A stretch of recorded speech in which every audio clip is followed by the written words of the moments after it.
Silakan Pastor Leo. Terima kasih. Kita masuk dalam doa ya sekali lagi. Amin. Kami mau glorify your name, Jesus. Ya. Nama Tuhan Yesus yang tinggi kami sembah. Di dalam nama Engkau ada power, ada kuasa. Di dalam nama Engkau Tuhan Yesus ada healing. Bapa, kami mengucap syukur. Kami mempunyai Engkau yang telah menebus kami, Tuhan Yesus. Terima kasih Bapa, untuk kasih setiamu yang menjaga kami. Bapa, sebentar kami akan baca firman-Mu, mendengar Tuhan.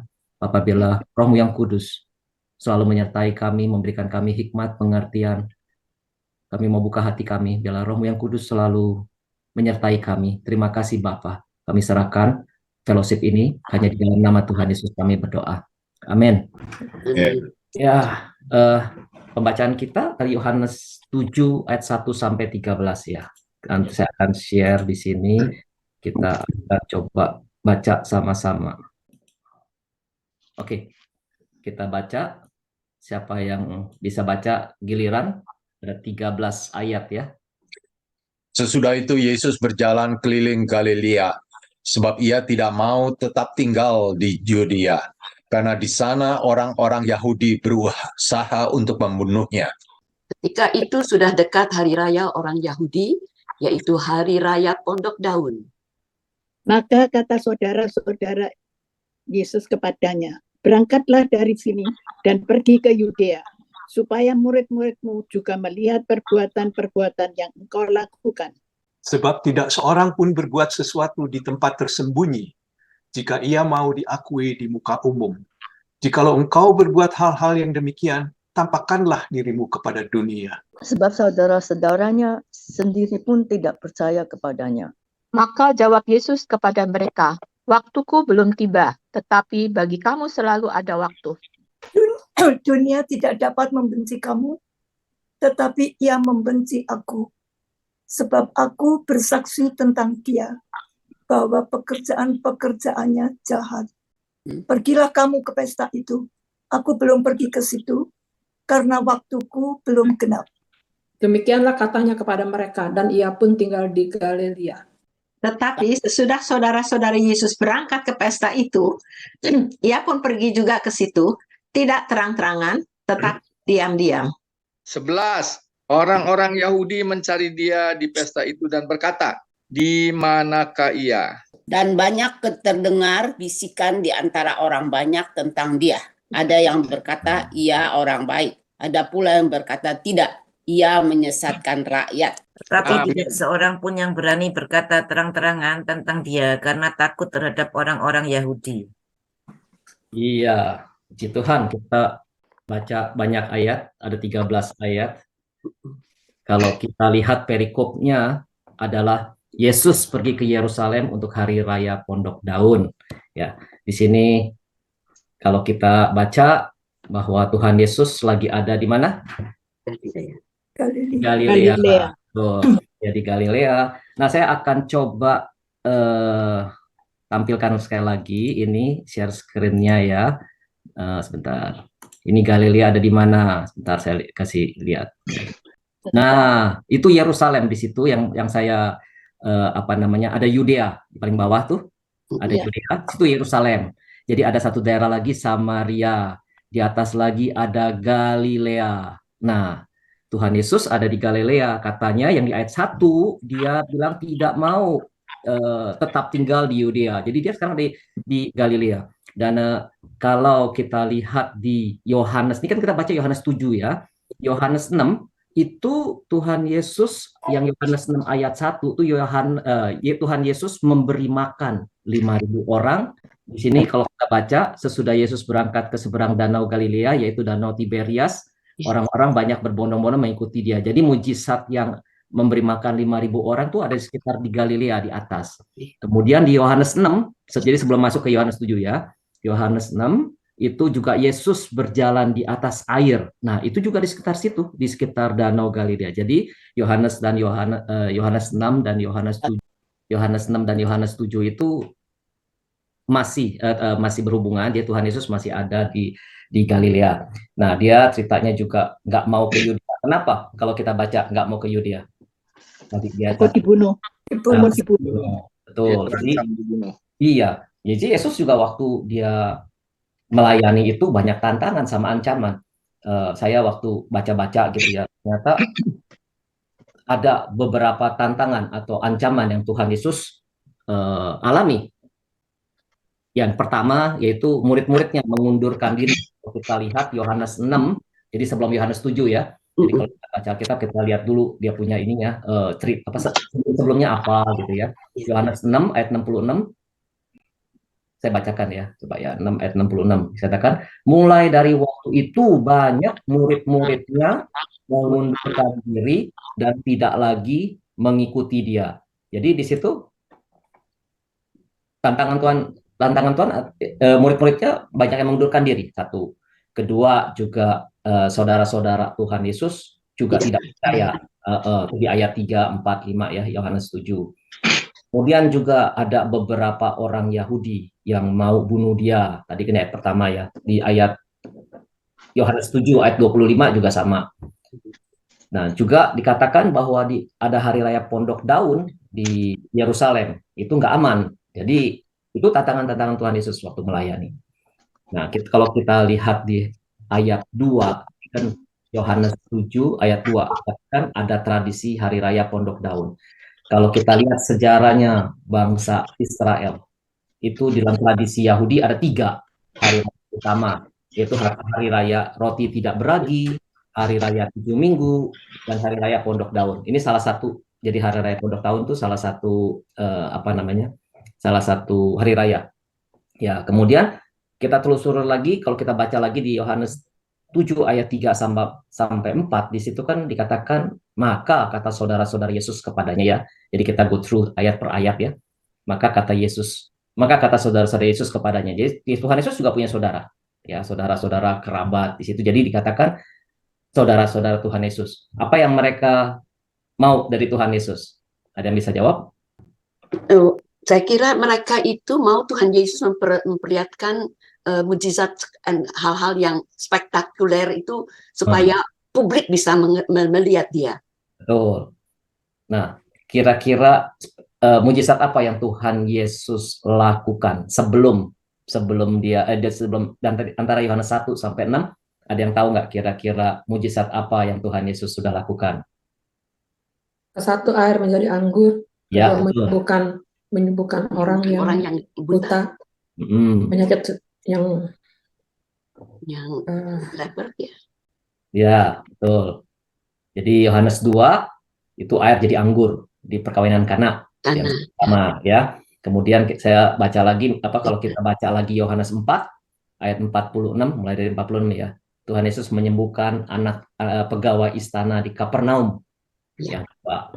Kemudian yang ketiga, Yohanes 5 mengatakan Tuhan Yesus menyembuhkan orang sakit selama 38 tahun di kolam Betseda. Kemudian Yohanes 6, Tuhan Yesus beri makan 5.000 orang dengan 5 roti dan 2 ikan. Kemudian Tuhan Yesus berjalan di atas air, itu Yohanes 6 juga ayat 16 sampai 21. Jadi itu Tuhan Yesus sudah banyak mengajar dan melakukan mujizat. Makanya saudara-saudaranya mau Tuhan Yesus nih tampil gitu di hari raya Pondok Daun. Nah, kalau kita baca lagi di Yohanes 7 ayat 4 di situ. Coba ada yang bisa baca lagi Yohanes 7 ayat 4, kalau ada yang mau baca bisa silakan. Sebab tidak seorang pun berbuat sesuatu di tempat yang tersembunyi, jika ia mau diakui di muka umum. Jikalau engkau berbuat hal-hal yang demikian, tampakkanlah dirimu kepada dunia. Biasanya kan begitu ya, bener nggak? Itu kan di dunia sekuler. Kalau kita mau populer, masa kita diam-diam? Pasti kita mau naik panggung ya, maksudnya mau tunjukkan kemampuan kita. Benar, ini sebetulnya nggak masuk akal gitu ya. Orang-orang tuh di situ masuk akal. Kalau yang mau populer harus tunjukkan kemampuannya. Ya. Tapi di sini di ayat 5 kan dikatakan seperti yang tadi saya bilang ya, sebab saudara sendiri pun tidak percaya kepadanya. Coba jawab Tuhan Yesus yang ke-6 apa? Bisa baca sekali lagi? Yang ke-6. Maka jawab Yesus kepada mereka, waktuku belum tiba, tetapi bagi kamu selalu ada waktu. Betul, waktuku belum tiba. Nah, itu sebetulnya waktuku belum tiba itu ayat 6, diulang lagi di ayat, kalau nggak salah ayat 8. Iya, ayat 8. Waktuku belum genap. Waktuku belum genap. Tuhan Yesus tuh tahu sebetulnya, tahu bahwa kapan dia harus tampil, kapan dia tidak tampil. Nah, Tuhan Yesus juga kan dibenci dan juga dia dibencilah sama orang-orang agama, sama pemimpin agama Yahudi. Tapi dia tahu, dia misi Tuhan Yesus untuk mati untuk kita semua, untuk menyelamatkan, dia sudah tahu. Tapi agenda Tuhan belum tiba. Jadi Tuhan Yesus nggak pergi, dia nggak pergi. Agenda Tuhan tuh dia sudah tahu. Ya, jadi dia udah tahu bahwa Tuhan Yesus tahu bahwa dia akan berkorban, akan menderita, akan dihina, akan dibunuh. Tapi bukan pada saat itu, gitu, bukan pada saat di Pondok Daun, belum saatnya. Jadi untuk dia mencapai ke mati kayu salib itu ada prosesnya, ada waktunya. Nah, jadi kalau kita baca lagi waktunya belum tiba ya, waktu belum tiba, Tuhan Yesus tuh nggak terpancing untuk dia tuh mau menunjukkan dirinya. Bukan tujuannya untuk show off, bukan untuk pamer gitu ya, dia punya mujizatnya, enggak. Tapi Tuhan Yesus juga akhirnya berangkat juga ke Hari Raya Pondok Daun, tapi tidak terang-terangan. Itu di ayat yang ke mana? Ayat yang ke-10 dikatakan begini kan, tetapi sesudah saudara-saudara Yesus berangkat ke pesta, ia pun pergi juga ke situ, tidak terang-terangan tetapi diam-diam. Tuhan Yesus pergi, kira-kira kenapa Tuhan Yesus akhirnya pergi juga? Bisa ada yang kasih kenapa? Kenapa, Cinga? Ya, sebetulnya itu kan perintah Tuhan bahwa 3 kali setahun semua laki-laki harus pergi ke tempat yang Tuhan perintahkan, itu Yerusalem. Jadi makanya seluruh orang Judaism, ya, Yehuda harus pergi, yang tadi yang Pak Suryo bilang, yang Hari Raya Pondok Daun, Pentakosta, sama itu emang harus, itu perintah Tuhan, bukan kayak ya bolehlah ini kali kita pergi, sebabnya oke, saya bacain deh ya di Ulangan 16:16 ya, di situ jelas sekali dikatakan bahwa 3 kali setahun setiap orang laki-laki di antaramu harus menghadap hadirat Tuhan Allahmu ke tempat yang akan dipilihnya. Itu tadi yang Pak Solio bilang, Hari Raya Beragi, Pentakosta, Pondok Daun. Jadi itu emang perintah Tuhan bahwa semua laki-laki harus pergi. Jadi Tuhan Yesus tuh benar-benar dia orang yang tahu gitu ya, tahu hukum Taurat, dia benar-benar melakukan kewajibannya. Jadi walaupun dia melakukan mujizat, dia menuruti atau dia patuh dengan hukum Taurat. Nah, kalau kita lihat di ayat yang ke-10 terakhir ya, 10, 11, 12, 13 ya. Itu dikatakan orang Yahudi mencari dia di ayat 11 dan berkata, di mana dia? Kemudian 12, dan banyak terdengar bisikan di antara orang banyak tentang dia. Ada yang berkata ia orang baik, ada pula yang berkata tidak, yang menyesatkan rakyat. Tetapi tidak seorang pun yang berani berkata terang-terangan tentang dia karena takut terhadap orang Yahudi. Nah, di sini kan terakhir ya, dikatakan tidak seorang pun berani berkata terang-terangan. Berarti artinya apa? Dia kan takut. Ya. Tuhan Yesus juga sama, dia juga sebetulnya takut ke sana, tetapi takutnya tuh beda ya, takutnya beda. Ada ancaman karena ada ancaman, tapi Tuhan Yesus tetap dia memenuhi kewajibannya untuk pergi. Dia pergi. Jadi ada sikap berani, sikap bijaksana pada waktu menghadapi ancaman atau tantangan. Kita mengikuti Tuhan Yesus juga mungkin ada tantangan, seperti Tuhan Yesus ya, ada tantangan, ada ancaman. Tetapi apakah kita berani untuk tampil gitu ya?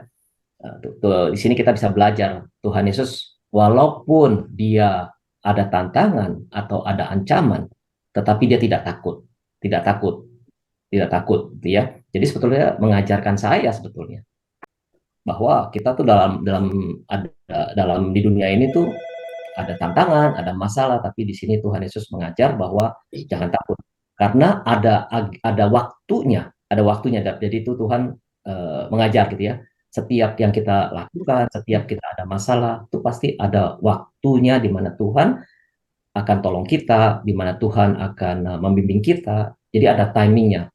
Jadi kalau belum waktunya, tidak bakalan akan terjadi apapun gitu. Seperti tadi Tuhan Yesus di dalam firman ini kan dikatakan dia ada ancaman. Sebetulnya dia bisa dibunuh, tapi Tuhan Yesus tahu belum waktunya. Nah, kita hidup di dunia ini sama. Kita hadapi apapun. Mungkin kita ada masalah keuangan, masalah keluarga, masalah sakit. Kita nggak perlu takut. Di sini Tuhan ajarkan, kita nggak perlu takut. Yang satu itu karena sudah ada waktunya. Jadi kita perlu, ya mungkin kita bisa aja ada alasan, wah ini Tuhan Yesus sih ya, dia Tuhan gitu. Kita bukan Tuhan. Nah, justru itu kita punya Tuhan, kita bawa di dalam doa. Yes, betul kita bukan Tuhan Yesus, kita tidak tahu. Tidak tahu, maksudnya itu seperti Tuhan Yesus tidak tahu, tapi kita tahu bahwa Tuhan Yesus menyertai kita, bahwa Tuhan Yesus baik sama kita, Tuhan Yesus bimbing kita.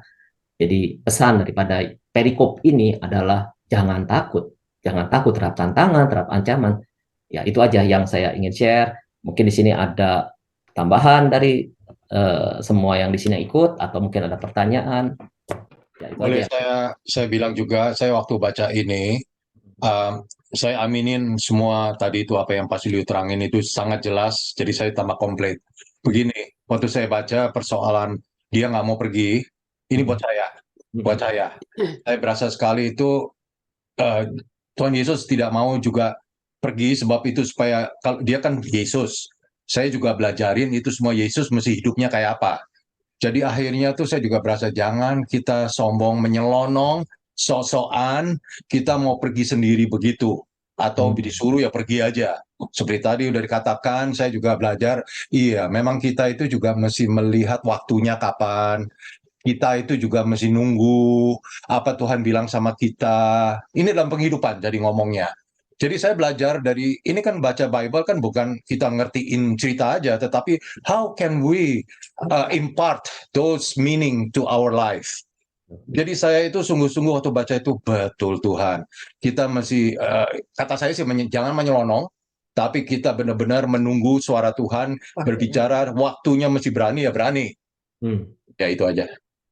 Terima kasih, Mas Steve. Ada lagi yang dapat berkat dari pembacaan firman ini? Mungkin di rumah Tuhan kasih rema ya, Tuhan kasih, oh saya baca ini dapat ini. Bisa share, itu bagus sekali. Itu berarti, itu berkat, jangan dibuat sendiri, tapi kita bisa share, oh saya dapatnya ini nih dari pembacaan ayat 1 sampai 13. Ada nggak yang dapat berkat dari pembacaan ini sebelumnya? Ya, saya dapat ya, segala sesuatu ada waktunya. Ya. Itu segala sesuatu ada waktunya. Ya, jadi kalaupun sakit kita belum sembuh, jangan, ya, ada waktunya kita sembuh. Kalaupun kita misalkan belum mendapat sesuatu, jangan maksakan diri, ada waktunya. Itu aja. Terima kasih. Terima kasih. Pastor Liu, saya mau tanya Pastor Liu. Iya. Ini cuma curious ya. Waktu saya baca di Yohanes 7 ayat 3, maka kata saudara-saudara Yesus kepadanya, berangkatlah dari sini dan pergi ke Yudea supaya murid-muridmu yang melihat perbuatan-perbuatan yang engkau lakukan. Lalu yang ke-10, tetapi sesudah saudara-saudara Yesus berangkat ke pesta itu, ia pun pergi juga ke situ, tidak terang-terangan tetapi diam-diam. Yang saya curious itu, Yesus ini anak tunggal ataukah punya saudara-saudara? Yang dimaksud saudara-saudara itu siapa? Lalu saya menemukan lagi di Yohanes 3 ayat 16. Karena begitu besar kasih Allah akan dunia ini, sehingga ia telah mengaruniakan anaknya yang tunggal. Nah, di sini disebut anak tunggal. Tapi tadi yang lainnya saudara-saudara. Jadi saya terus bingung, ini Yesus ini anak tunggal ataukah punya saudara-saudara, itu maksudnya? Tolong Pastor Liu jelaskan. Ada yang bisa jawab? Kalau saya lihat, Yesus di situ dikatakan anak tunggal Allah, bukan anak tunggal Maria. Ya, nah emang Yesus itu, Maria kan yang dibilang Maria perawan waktu melahirkan Yesus, dikandung oleh Roh Kudus, makanya Yesus anak Allah. Tetapi jelas sekali di sini kalau kita lihat di Matius Matius 1 ayat 24. Ini cerita tentang Yusuf ya, waktu Yusuf dikasih mimpi sama Tuhan bahwa tunangannya akan melahirkan. Jadi waktu itu baru tunangan, makanya Maria tetap perawan, masih perawan. Sesudah bangun dari tidurnya, Yusuf berbuat seperti yang diperintahkan malaikat Tuhan itu kepadanya. Dan ia mengambil Maria seperti menjadi istrinya, ya. Tetapi tidak bersetubuh dengan dia sampai ia melahirkan anaknya laki-laki, dan Yusuf menamakan dia Yesus. Jadi di sini dia mengambil, sebab kalau dulu orang hamil tanpa menikah kan bisa dipukul batu kan. Jadi untuk melindungi, emang ini kalau kita baca semuanya, jadi malaikat ngasih tahu, makanya diambil istri, jadi nggak bisa dihukum. Ya, tapi di sini kan jelas sekali. Tetapi Yusuf tidak bersetubuh dengan Maria sampai Maria melahirkan. Jadi sesudah Maria melahirkan anaknya laki-laki, berarti dia jadi suami istri. Bersetubuh ya. Jadi dan lagi sekarang kalau kita teruskan lagi, kita pergi ke Matius 13 ayat 55. Ini dikatakan, bukankah mereka berkata tentang Yesus, ibunya bernama Maria. Jadi ini Maria yang sama, dan saudara-saudara Yesus itu ada Yakobus, Yusuf, Simon, dan Yudas. Dan bukankah saudara-saudaranya perempuan semuanya ada di antara kita? Jadi ini pun nggak cuma di sini, ada lagi di di Markus ditulis lagi. Ya mungkin kita lihat ya, Markus 6 ayat 3. Bukankah ia, yaitu Yesus ini tukang kayu, anak Maria. Jadi sama lagi mengatakan ya, saudara Yakobus, Yoses, Yudas, dan Simon. Jadi di sini jelas sekali dikatakan bahwa Yesus mempunyai 4 saudara. Ini nanti saudaranya yang namanya Yakobus itu yang menulis epistle yang di belakang, surat Yakobus yang bicara tentang hikmat, itu saudara Yesus, sebab bukan Yakobus disciple Yesus yang sudah dihukum mati ya waktu itu. Jadi lantas di sini yang di Yohanes 7 itu dikatakan, kalau menurut saya waktu saudaranya bilang, ayo emang semua harus berangkat, sebab hari raya Pondok Daun yang saya tadi sudah baca di Ulangan 16:16, semua laki-laki harus pergi ke Yerusalem, tempat yang dipilih Allah.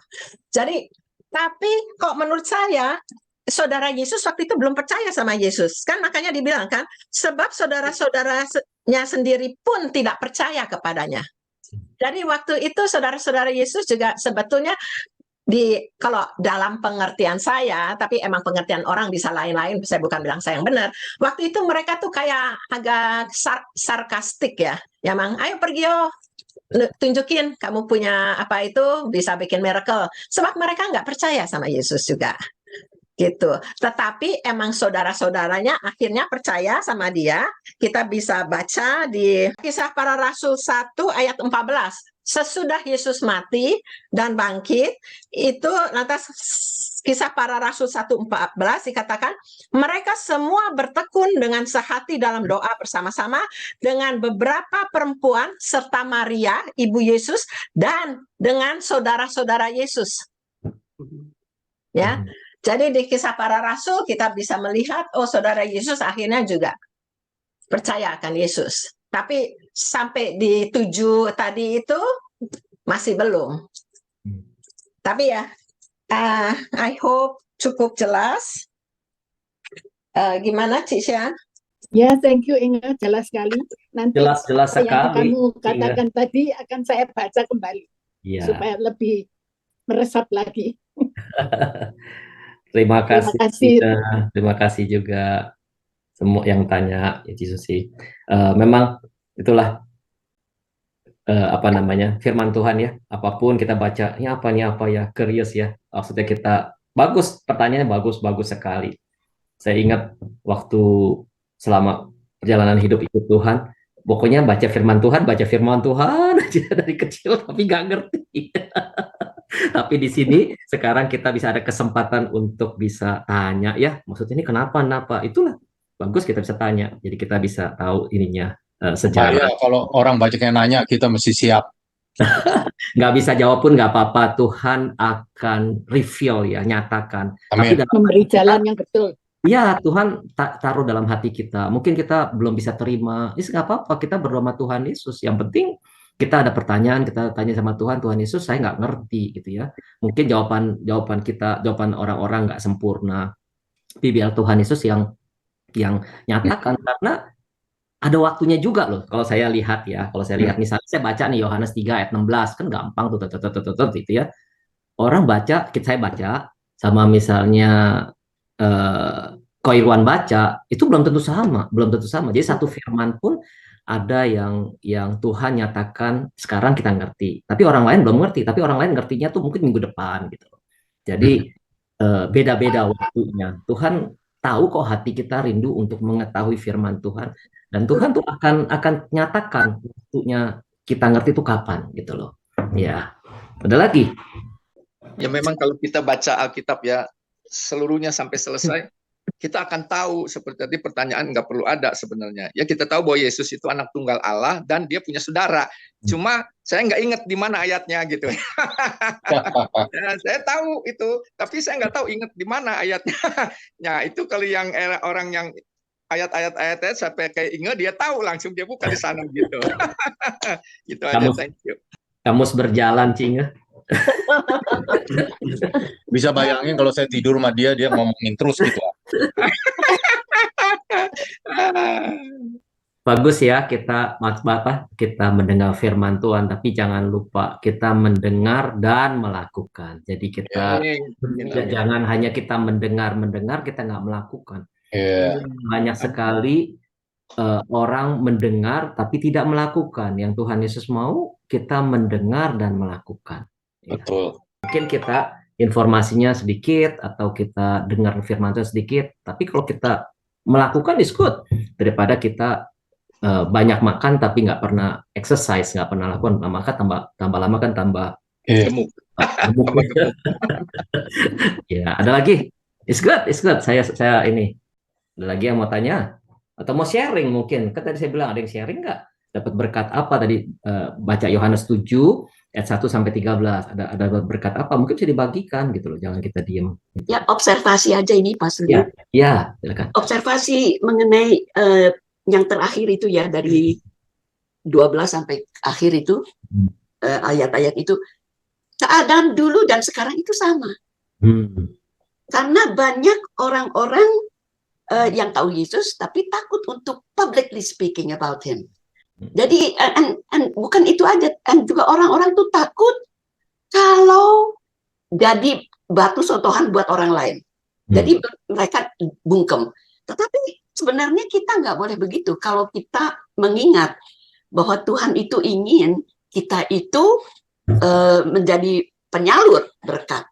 Jadi kita harus kerjakan seperti kita kenal sama Tuhan Yesus secara pribadi kan. Jadi dia itu sesuatu yang spesial untuk diri kita. Kenapa kita tidak dapat mengatakan hal-hal spesial itu kepada orang lain, supaya orang lain itu kenal akan orang yang membuat kita itu melakukan hal-hal yang benar. Jadi seperti Steve bilang, to walk the talk itu sulit. To understand aja sulit, apalagi application-nya. Jadi dulu sama sekarang keadaannya sama. Setiap orang, all of us, come to shove. Kalau kita memang dihadapi hal begitu, kita tuh kebanyakannya mundur. Nah sekarang pertanyaan saya kepada Pastor Yuan Inge, how to overcome it? Faith katanya ya, tapi ya how to overcome it? Karena kan mesti punya memang kita mesti mempunyai senjata segala macam. Tapi to learn the words, seperti Inge tahu ayat mana hubungannya itu karena intimasi yang dalam. But kita semuanya pada level yang lain. Jadi apakah itu menjadi kendala, menjadi kesulitan mengapa orang nggak mau menjadi saksi yang benar atau speak up for Jesus misalnya. Ya. Saya bilang saya amazed sama Tuhan ya. Tuhan tuh baik sekali. Tuhan tuh baik sekali. Saya tuh misalnya saya sudah kenal Tuhan tuh lama gitu ya. Tapi yang seperti Citina bilang tadi ya, kadang bisa berbuat baik, kadang bisa berbuat jahat, kadang menyakitkan Tuhan, tapi Tuhan tuh setia, Tuhan tuh baik, Dia tuh istilah bimbing nungguin kita supaya kita tuh bisa berubah. Cuman ya itu dia, kita kan masih ada hidup di dunia ya, jadi ada daging, ada jiwa, tubuh, jiwa, roh gitu ya. Tapi Tuhan tuh baik, Dia menunggu kita, Dia tahu kita tuh nggak sempurna, Dia tahu bahwa kita tuh daging. Tuhan tuh tahu bahwa kita tuh manusia berdosa.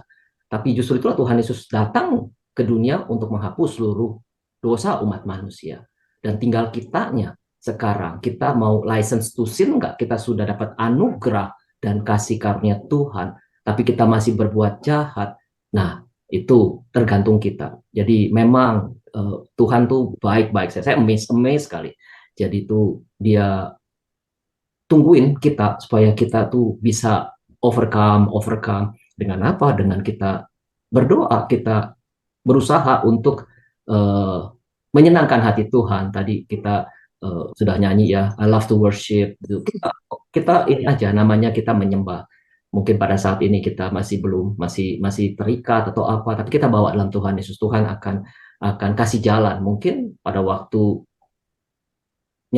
Tuhan kita bisa change, bukan karena kemampuan kita, tapi kemampuan yang diberikan Tuhan kepada kita disadarkan, jadi kita kita bisa berubah ya. Itu kalau saya gitu. Mungkin Cingam bisa bantu, bisa tambahkan. Sebelum dia ngomong, saya bilang dulu soal intimacy. Saya bilang itu is the first thing antara kita sama suami istri. Kalau nggak punya suami atau istri, sama Tuhan bisa. Sebab Tuhan meant to be, kita tuh kayak bride-nya atau groom lah. Kita bride. Ya kayak begitulah. Jadi kalau kita mulai dari situ, selalu kita bersatu, kita lalu bisa juga menyaksikan pada lain orang. Maksudnya bukan menyaksikan intimacy aja, tetapi menyaksikan bahwa kita itu bersatu dalam roh, di dalam rumah. Bahwa sama Tuhan, yes, itu bagus. Tentu semuanya ini, bukan saya bilang manusia tidak ada yang sempurna, tetapi kita selalu setiap hari, kayak tadi lagunya, I speak about Jesus. Itu kalau kita selalu begitu, kita ngomongannya setiap hari akhirnya gituan terus. Tapi tentu nggak gituan terus, tentu ada kita joke, ada apa. I think that's number one. Jadi hubungan antara satu sama lain itu menunjukkan sama Tuhan lebih gampang. Bersatu. Ya saya ingat cuman, iya ya kalau kita berkumpul berdua tuh lebih kuat daripada sendiri.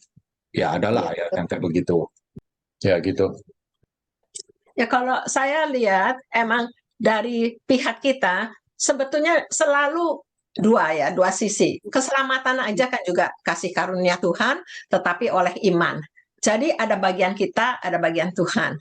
Jadi makanya misalnya juga di Filipi 2 ayat 12 kan dikatakan, kerjakanlah keselamatanmu dengan takut dan gentar.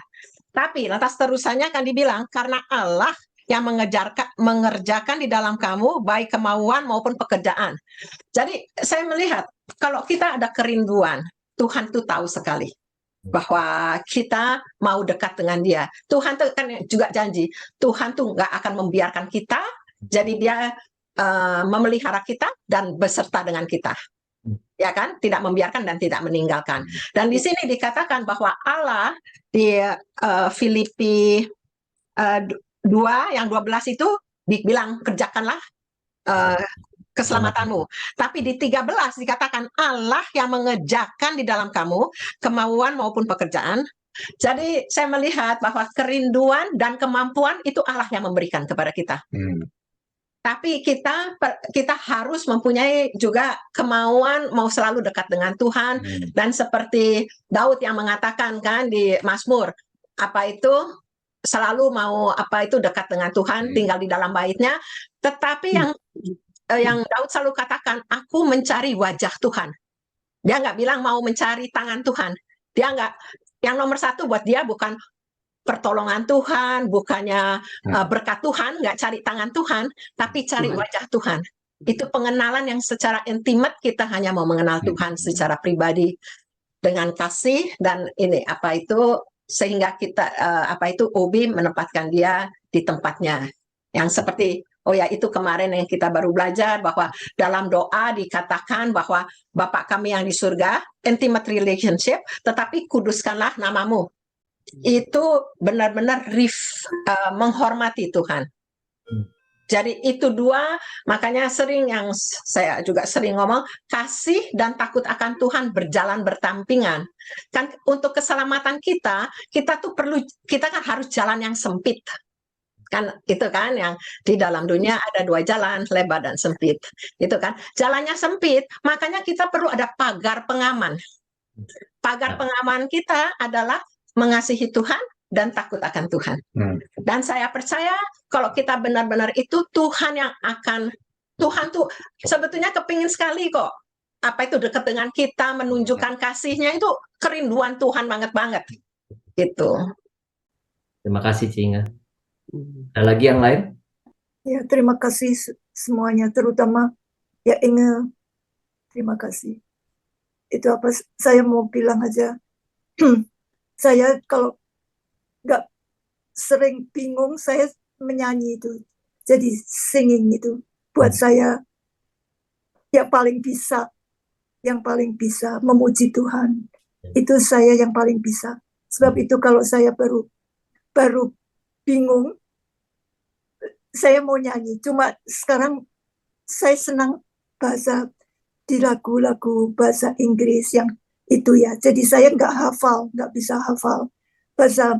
Sebab biasa itu, jadi saya selalu untung lagu-lagu itu si Chongguan yang mau itu nulis di kertas ya, lagu-lagu di TV atau lagu-lagu di hymn itu yang terkenal itu, jadi semua ditulis jadi saya bisa sambil dengarkan sambil menyanyi.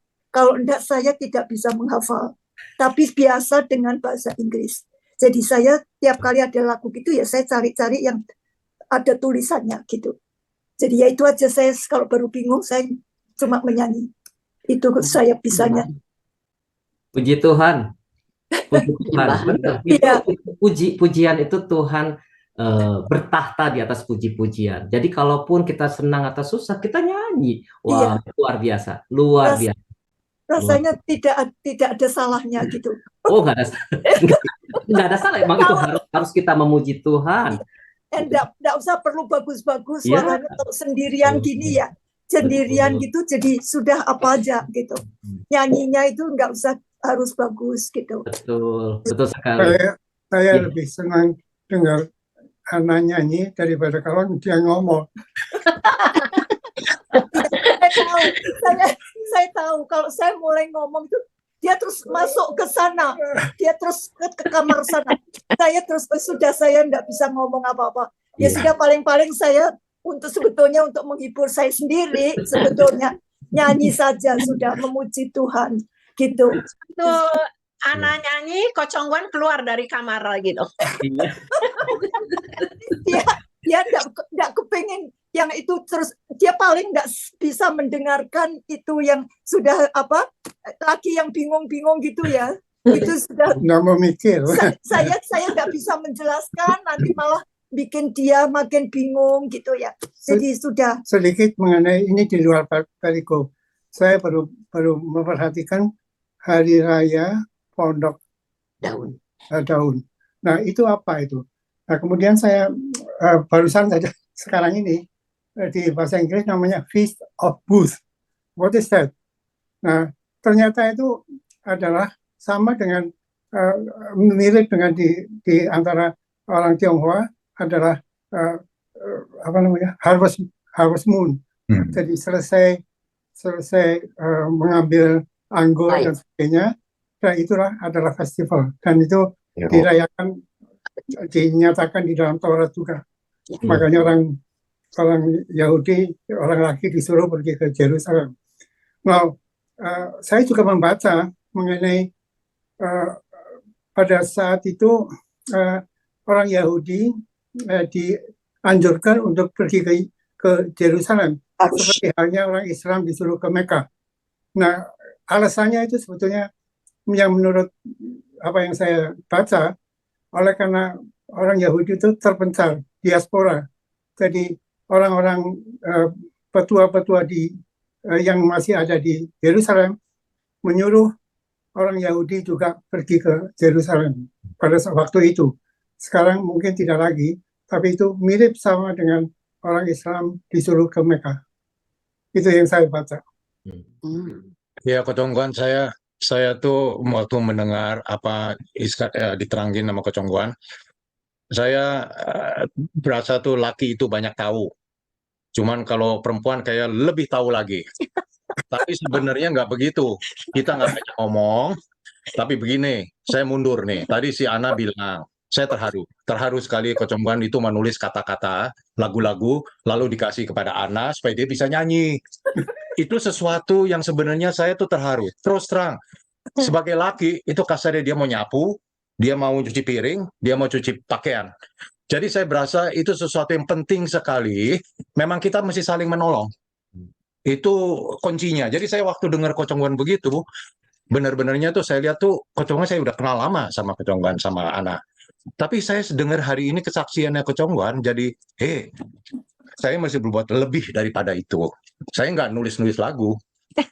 Jadi itu aja. Oke, kalau saya boleh ngomong sedikit ya, sorry yang tadi itu yang Kocongguan bilang bahwa akhirnya mereka berasa ya biar diaspora ketemu, tapi sebetulnya tadi yang saya bacakan itu kan di Ulangan 16:16. Musa ini nulis 1600 sebelum Masehi. Dan dia nulis bukan karena kepintaran dia disuruh Tuhan. Nulis Taurat ini semua adalah perintah Tuhan. Bukan sebaiknya laki-laki datang, enggak, harus datang. Nggak bisa, enggak. Dan yang saya lihat, yang 3 hari utama itu, yang tadi Pastor Ryu ngomong, sebetulnya saya tuh juga amazed. Tuhan itu kalau ngasih perintah, kelihatannya Tuhan tuh udah punya rencana. Ibaratnya. Sebabnya kan yang pertama, roti tak beragi.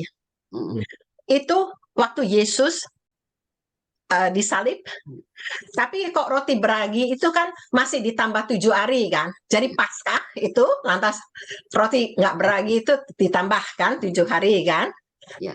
Nah itu jadi orang-orang suruh berkumpul jadi melihat gimana Yesus mati disalib dan bangkit ya. Jadi saya ngelihatnya gitu. Sekarang Pentakosta, dulu saya waktu baca Pentakosta saya itu bingung, kok apa itu namanya, di situ kan dituliskan waktu Pentakosta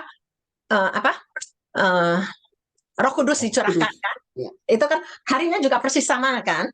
Jadi kayaknya Tuhan itu jadi waktu itu jadi banyak orang lagi ngumpul.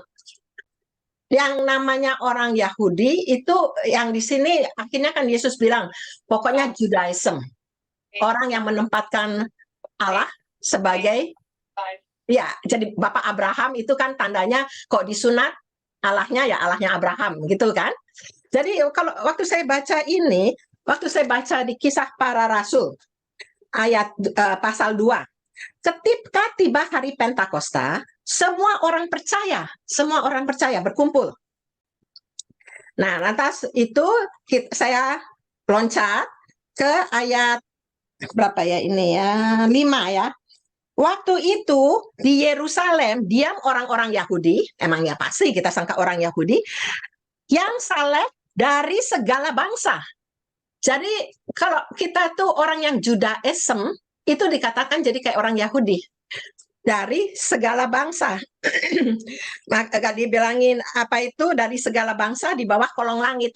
Makanya waktu mereka mulai berbicara lidah, kan mereka bilang, loh itu bahasa saya, orang itu bahasa saya, nggak bahasa cuma bahasa Yahudi. Kan jadi di situ oh Tuhan dulu nyuruh Pentakosta, semua ngumpul, bisa akhirnya 2000 atau 1600 tahun kemudian melihat kejadian yang besar. Mujizat Tuhan yang Pentakosta kan besar sekali. Yesus mati bangkit besar sekali. Jadi sekarang emang masih tinggal hari raya Pondok Daun. Makanya itu banyak orang yang mengira-ngira waktu itu gimana. Itu yang kita belum tahu apa maksud Tuhan bahwa semua harus berkumpul. Tapi emang sekarang sebetulnya dulu kan di tempat yang Allah tunjukkan, yaitu di Yerusalem rumah Tuhan. Tetapi sekarang sebetulnya kita masing-masing adalah, tubuh kita adalah Bait Allah ya. Jadi nggak perlu ke Yerusalem sebetulnya udah sekarang. Tapi ya saya cuma waktu itu saya juga, buat saya tuh baca itu interesting gitu yang jadi makanya saya senang bolak-balik sebab kalau saya baca saya sendiri banyak pertanyaan juga. Itu Kocongguan ya tadi bilang jadi nggak mudeng, ruwet, pusing. Saya juga pergi kamar lain. Jadi pusing, saya juga pusing. Saya nggak pusing tuh, malahan interesting. Oke, jam 12 ada pertanyaan lagi, kalau nggak kita tutup, kita masuk dalam doa. Ada lagi? Ya, nggak ada ya. Kita tutup dalam doa. Bapak, terima kasih Bapak. Engkau sungguh baik, kami boleh mendengar firman-Mu, kami boleh mendapat pemahaman ya Tuhan dari firman-Mu, Yohanes 7:1-13. Kami mau serahkan Tuhan hidup ini Tuhan pada Engkau. Kalau Engkau mengalami tantangan di dunia, Engkau telah mengajar pada kami ya Tuhan untuk juga selalu berharap kepada Engkau, karena kami di dunia ini juga mengalami tantangan, tapi kami mempunyai Engkau Tuhan, Engkau yang selalu membimbing kami, Engkau yang selalu menyertai kami. Kami mau menyerahkan hidup ini kepada Engkau Tuhan, dan kami mau belajar untuk tidak takut karena Engkau selalu beserta dengan kami. Bapak, banyak pertanyaan-pertanyaan ya Tuhan pada waktu kami membaca firman-Mu, tapi kami tahu ya Tuhan, Engkau akan menyatakan pengertian itu kepada kami Tuhan, tepat pada waktunya ya Tuhan. Bapak, ajar kami untuk rindu selalu baca firman-Mu, rindu selalu Tuhan untuk bersuka cita, rindu selalu untuk bernyanyi untuk Engkau Tuhan, memuji Engkau Tuhan, karena di dalam pujian itu ada kuasa, di dalam lagu itu, dalam puji-pujian ada kuasa Tuhan. Bapak, kami tahu Tuhan, kalau kami tidak damai, Engkau memberikan damai karena lagu itu Tuhan, karena nyanyian itu Tuhan.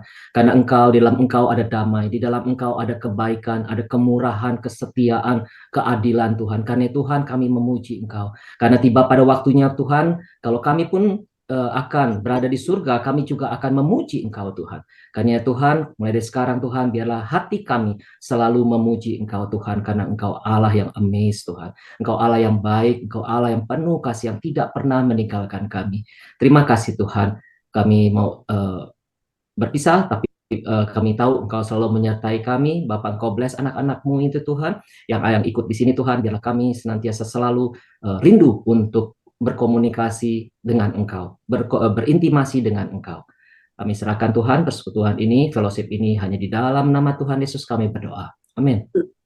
Saya cuma mau ngasih komplimen ya, memang lagu itu kalau dibaca ya kata-katanya itu memang saya nggak kenal kata-katanya, tapi setelah diperhatikan itu persis apa yang kita ngomongin pada saat ini. Jadi thank you James untuk lagunya itu. Juga Pastor Liu, saya juga merasa mendapat kata-kata Pastor Liu hari ini dengan hikmat menerangkan pada kita semua cerita Yohanes 7:1-13 itu membuat saya juga menjadi berkat banyak. And hope this to everyone. Itulah namanya kita bukan cuma baca, bukan nyanyi, tetapi perhatikan apa Tuhan maksud hidupnya kepada kita melalui satu-satu dari kita. Amin.